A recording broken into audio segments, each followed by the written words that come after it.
Shri TP. Jayachandran master, ഇവിടെ doctor Manmohan Singh പ്രധാനമന്ത്രി പദവിയിലേക്ക് എടുത്തിരുത്തപ്പെട്ട വ്യക്തിയായിരുന്നു എന്നുള്ളതാണ് ആദ്യം മുതലേ ഉയർന്നു വന്ന ആരോപണം. കാരണം സോണിയാഗാന്ധി പ്രധാനമന്ത്രി പദവിയിലേക്ക് എത്തുന്നതിൽ നിന്ന് ചില സാങ്കേതികത്വങ്ങൾ പിൻവലിച്ചപ്പോൾ ഡോക്ടർ മൻമോഹൻ സിംഗ് ആ പദവിയിലേക്ക് വരികയായിരുന്നു. പക്ഷേ അതിൻ്റെ തന്നെ കാരണത്താൽ പലയിടങ്ങളിലും ദൗർബല്യം അല്ലെങ്കിൽ ദുർബലനായ ഒരു പ്രധാനമന്ത്രിയായി ഡോക്ടർ മൻമോഹൻ സിംഗിന് മാറേണ്ടി വന്നു.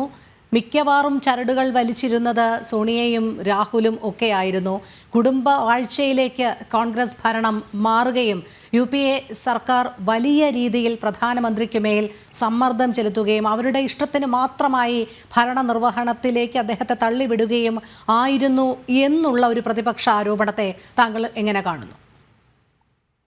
നോക്കൂ, മൻമോഹൻ സിംഗ് തന്റെ കഴിവിന്റെ അംഗീകാരത്തിന്റെ ഫലമായി ഇന്ത്യൻ പ്രധാനമന്ത്രിയായി തീർന്ന ഒരു വ്യക്തിയാണ് എന്ന് അനൂപ് പോലും വിശ്വസിക്കുമെന്ന് എനിക്ക് തോന്നുന്നില്ല. ഒരു കുടുംബത്തിനപ്പുറത്തേക്ക് ഈ രാഷ്ട്രീയ പ്രസ്ഥാനത്തിന് എന്തെങ്കിലും ചിന്തിക്കാൻ സാധിച്ചിട്ടുണ്ടോ എന്നുള്ളത് ഒരു വിമർശനം മാത്രമല്ല, അതൊരു കൃത്യതയോടെയുള്ള യാഥാർത്ഥ്യ ബോധത്തോടെയുള്ള ഒരു വിലയിരുത്തലാണ്.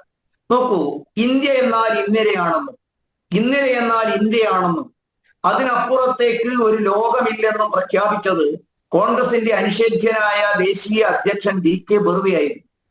ആ കുടുംബത്തിനപ്പുറത്തേക്ക് ഒരു നേതൃത്വത്തെ വളർത്തിക്കൊണ്ടുവരുന്നതിനോ താല്പര്യമോ രാജ്യത്തിന്റെ മുന്നേറ്റത്തിലോ ഇവർക്ക് ഒരിക്കൽ പോലും താല്പര്യമുണ്ടായിരുന്നില്ല. പലപ്പോഴും ജീവിച്ചിരുന്ന ആളുകളെക്കാളും അവർക്ക് താല്പര്യം മരണപ്പെട്ടുപോയ നേതാക്കന്മാരുടെ ഭൗതികദേഹം വിറ്റ് ജനങ്ങളുടെ മുന്നിൽ നിന്നും അത് വോട്ടാക്കി മാറ്റലായിരുന്നു. പലപ്പോഴും തകർച്ചയിൽ നിന്നും ഇന്ത്യൻ നാഷണൽ കോൺഗ്രസ് രക്ഷിച്ചത് അത്തരം അപവാദ പ്രചരണങ്ങളും അല്ലെങ്കിൽ അതിലധിഷ്ഠിതമായ ചില വസ്തുതകളോ ആയിരുന്നു. നോക്കൂ, ഇപ്പോൾ തന്നെ ഭാരതത്തിന്റെ 10 വർഷത്തോളം ഭരിച്ചിരുന്ന ഒരു ദേശീയ നേതാവെന്ന പദവിയിലേക്ക് ഉയർന്നിരുന്ന ഒരാൾ നമ്മെ വിട്ടുപിരിഞ്ഞു. ഭാരതത്തിന്റെ സർക്കാർ അദ്ദേഹത്തെ അർഹമായ എല്ലാ തരത്തിലുള്ള പരിഗണനകളും നൽകിയപ്പോഴും അദ്ദേഹത്തിന്റെ ശവമടക്കുന്നതിന്റെ മുമ്പ് എങ്ങനെയാണ് ആ ശരീരം തങ്ങൾക്ക് കച്ചവട താല്പര്യ പ്രകാരം തങ്ങൾ ഉപയോഗപ്പെടുത്തുവാൻ സാധിക്കുക എന്നുള്ള നീചമായ ചിന്താധാരയല്ലേ ഇതിൽ ഉത്ഭവിക്കുന്നത്? ഞാൻ എന്റെ അനൂപിനോട് ഒറ്റ ചോദ്യം ചോദിക്കും. അല്ല സർ, ഇതിനു മുമ്പ് മരണപ്പെട്ട ഒരുപക്ഷെ ഇദ്ദേഹത്തെക്കാൾ വൈജ്ഞാനിക, ഇദ്ദേഹം മോശക്കാരനാണ് എന്നല്ല, അദ്ദേഹത്തിന്റെ ദൈക്ഷണിക നിലവാരത്തെ, സാമ്പത്തിക ശാസ്ത്രീയ അദ്ദേഹത്തിന്റെ കഴിവിനെ, ലോക ബാങ്കിന്റെ പോലും തലവനായി അദ്ദേഹത്തിന്റെ പ്രവർത്തനങ്ങളെ, നെഹ്റുവിയൻ സാമ്പത്തിക ശാസ്ത്രത്തെ കുടഞ്ഞെറിയാനുള്ള ധൈര്യത്തെ, രാജ്യത്തിന്റെ തകർച്ചയ്ക്ക് കാരണമായ ഇന്ത്യൻ നാഷണൽ കോൺഗ്രസിന്റെ നയങ്ങളിൽ നിന്ന് വ്യതിചരിച്ചുകൊണ്ട് രാജ്യത്തിന് ഒരു പുതിയ സാമ്പത്തിക നയം കൊണ്ടുവരണമെന്ന അദ്ദേഹത്തിന്റെ ധീരോദാത്തമായ തീരുമാനത്തെ ഒക്കെ നമ്മൾ ശ്ലാഘിക്കുന്നു. ഒരുപക്ഷെ അദ്ദേഹത്തിന്റെ തീരുമാനങ്ങളെ കൂടുതൽ ശക്തമായും ഫലപ്രദമായി നടത്തുന്നത് കൊണ്ടാണ് ഭാരതത്തിന്റെ ലോക നിലവാരത്തിലേക്ക് ഉയർന്നിരിക്കുന്നത്. ഒരുപക്ഷെ ചില കാര്യങ്ങൾക്ക് അദ്ദേഹത്തിന് വിയോജിപ്പുണ്ടാകും. പക്ഷെ അദ്ദേഹത്തിന്റെ ദൈക്ഷണിക നിലവാരത്തെ, അദ്ദേഹത്തിന്റെ നെഹ്റുവിയൻ സാമ്പത്തിക ശാസ്ത്രത്തെ, കമ്മ്യൂണിസത്തിൽ അധിഷ്ഠിതമായ പഞ്ചവത്സര പദ്ധതി അധിഷ്ഠിതമായ രാജ്യത്തെ പുറകോട്ട് നയിച്ച സാമ്പത്തിക ശാസ്ത്രത്തെ തകർത്തെറിയാൻ, കോൺഗ്രസിന്റെ ഈ തെറ്റായ നയങ്ങളിൽ നിന്നും വിമുക്തി നേടാനും അദ്ദേഹം കാണിച്ച ധീരതയെ നമ്മൾ അംഗീകരിക്കുന്നു.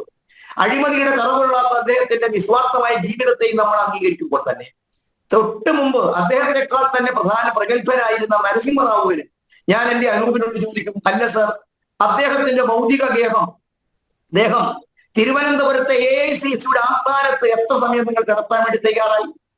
അദ്ദേഹത്തിന്റെ ഭൗതിക ശരീരം ഇന്ന് എവിടെയാണ് അടക്കം ചെയ്തിരിക്കുന്നത്? അതിനോട് അനാദരം കാണിച്ചത് ആരായിരുന്നു? അതേ കാര്യമല്ലേ ഇപ്പോൾ ഉണ്ടായിരിക്കുന്നത്? മാത്രമല്ല, 2013 നിങ്ങളുടെ UPA ഗവൺമെന്റ് ഭരിക്കുന്ന കാലഘട്ടത്തിലല്ലേ ഡൽഹിയിൽ ഇങ്ങനെ മരണപ്പെടുന്ന നേതാക്കന്മാർക്ക് അന്ത്യവിശ്രമം കൊടുക്കാനുള്ള സ്ഥലങ്ങളുടെ പരിമിതി ഉണ്ടെന്നും അതുവഴിയല്ലേ ഹൈദരാബാദിലേക്ക് കൊണ്ടുപോകണമെന്നും നിങ്ങൾ ആവശ്യപ്പെട്ടു? ഇത് മാത്രമാണോ? തങ്ങൾക്ക് ഗുണമുള്ളവരെയൊക്കെ നിങ്ങൾ ഉപയോഗപ്പെടുത്തും. ഇന്നലെ ശർമിഷ്ഠ മുഖർജി, നമ്മുടെ രാഷ്ട്രപതിയായിരുന്ന മകൾ പറഞ്ഞു, മുഖർജിയുടെ മകൾ പറഞ്ഞു, എന്താണ് പറഞ്ഞത്? എന്റെ പിതാവ് കോൺഗ്രസിന് വേണ്ടി ജീവിതകാലം മുഴുവൻ ഈ പ്രസ്ഥാനത്തിന് വേണ്ടി ജീവിതം ഹോമിച്ച എന്റെ പിതാവ് മരണപ്പെട്ടപ്പോൾ AICCയുടെ ഒരു അനുശോചന യോഗം പോലും വിളിക്കാൻ ഇവർ തയ്യാറായില്ല.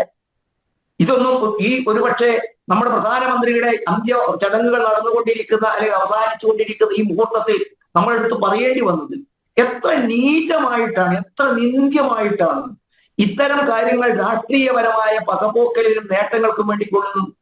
ഏതുപോലെയാണോ മുൻ പ്രധാനമന്ത്രിമാരുടെ ഒക്കെ ദേഹവിയോഗങ്ങൾ ഇവരെ ആഘോഷിച്ച് വോട്ടാക്കി മാറ്റിയത്?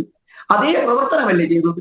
എന്തിനേറെ പറയണം, ഇദ്ദേഹം പ്രധാനമന്ത്രിയായിരുന്ന സമയത്തല്ലേ, അദ്ദേഹം വിദേശത്തായിരിക്കുമ്പോഴല്ലേ ഒരു കുടുംബാധിപത്യത്തിന്റെ ഇന്നത്തെ പുത്രൻ അദ്ദേഹം പാസാക്കിയ ബില്ല് പത്രക്കാരുടെ മുമ്പിൽ വന്ന് പച്ചയ്ക്ക് കൊത്തിക്കേറി വലിച്ചെറിയുമ്പോഴും ആ മനുഷ്യന്റെ മുഖത്തേക്ക് വലിച്ചെറിയുമ്പോഴും അവമതിക്കപ്പെടുമ്പോഴും ഒന്നും ഇവർക്ക് എന്തുകൊണ്ട് ഈ മനുഷ്യനുള്ള ബഹുമാനം വർദ്ധിച്ചിരുന്ന? സ്വാഭാവികമായിട്ടും നമ്മൾ കാട്ടിയെത്തേണ്ട ചിത്രം ഇതാണ്. എക്കാലഘട്ടത്തിലും മനുഷ്യന്റെ ഭൗതിക ശരീരത്തെ രാഷ്ട്രീയ താല്പര്യം ഉപയോഗിച്ച കോൺഗ്രസും ഇന്നും അവർ തുറന്നുകൊണ്ടിരിക്കുന്നു. അവർ അദ്ദേഹത്തിന്റെ ആ ദേഹം വെച്ചിട്ട് ഒരു വിലപേശി എന്തെങ്കിലും രാഷ്ട്രീയമായ നേട്ടം ഉണ്ടാക്കാൻ കഴിയുമോ എന്ന് നമ്മൾ പരിശോധിക്കുകയാണ്. രാജ്യത്തിന്റെ ജനങ്ങളുടെ അംഗീകാരം ആർക്കൊക്കെ ഉണ്ട് എന്ന് അനുഭവം തുറന്ന് ചിന്തിക്കണം. നീണ്ട 6 പതിറ്റാണ്ട് ഇന്ത്യ രാജ്യം ഭരിച്ചു. സാമ്പത്തികമായിട്ടും സാമൂഹ്യമായും തൊഴിൽപരമായും എല്ലാ അർത്ഥത്തിലും തകർത്ത് തരിപ്പണമാക്കിയ ഒരു രാഷ്ട്രം 2014 നരേന്ദ്രമോദി എന്ന് പറയുന്ന നിങ്ങൾക്ക് ഇഷ്ടകരമല്ലാത്ത ഒരു നേതാവിന്റെ അധികാരത്തിലേക്ക് എത്തുമ്പോൾ രാജ്യത്തിലെ സമ്പദ് വ്യവസ്ഥയിൽ ലോകം 10ാം സ്ഥാനത്തായിരുന്നു. ഇന്ന് നമുക്കറിയാമല്ലോ അത് 4ാം സ്ഥാനത്ത് എത്തിക്കഴിഞ്ഞിരിക്കുന്നു. ഏതാനും വർഷങ്ങൾക്കുള്ളിൽ അത് രാജ്യത്തിലെ 3ാം സ്ഥാനത്തേക്ക് കുതിക്കും. ലോക ബാങ്കിന്റെ വിലയിരുത്തൽ പ്രകാരം ലോകത്തിന് തന്നെ അത്ഭുതകരമായ സാമ്പത്തിക മുന്നേറ്റം നടത്തുന്ന രാജ്യമായി ഭാരതം മാറിയിരിക്കുന്നു. കയറ്റുമതിയുടെ കാര്യത്തിൽ, പ്രതിരോധ മേഖലയുടെ കാര്യത്തിൽ, രാജ്യത്തിന്റെ സമ്പദ് വ്യവസ്ഥയെ കരുത്തു പിടിപ്പിക്കുന്ന കാര്യത്തിൽ, രാജ്യത്തിലെ പാർശ്വവൽക്കരിക്കപ്പെട്ട പിന്നോക്ക വിഭാഗങ്ങളുടെ ജീവിതത്തെ കൈപിടിച്ചുയർത്തുന്ന കാര്യത്തിലൊക്കെ തന്നെ വലിയ മുന്നേറ്റം നടക്കുന്നു. സ്വാഭാവികമായിട്ടും അത്തരത്തുകാരോട് വിയോജിപ്പുകൾ നിങ്ങൾക്ക് ഉണ്ടാകാം. ഒരുപക്ഷെ അധികാരത്തിൽ ഇനി ഒരിക്കലും തിരിച്ചു വരാൻ കഴിയാത്ത വിധത്തിൽ തുടർച്ചയായ 3 തവണയോളം അധികാരത്തിൽ നിന്നും മാറ്റി നിർത്തിയതിന്റെ ഗർവിക്കൽ നിങ്ങൾക്കുണ്ടാകാം.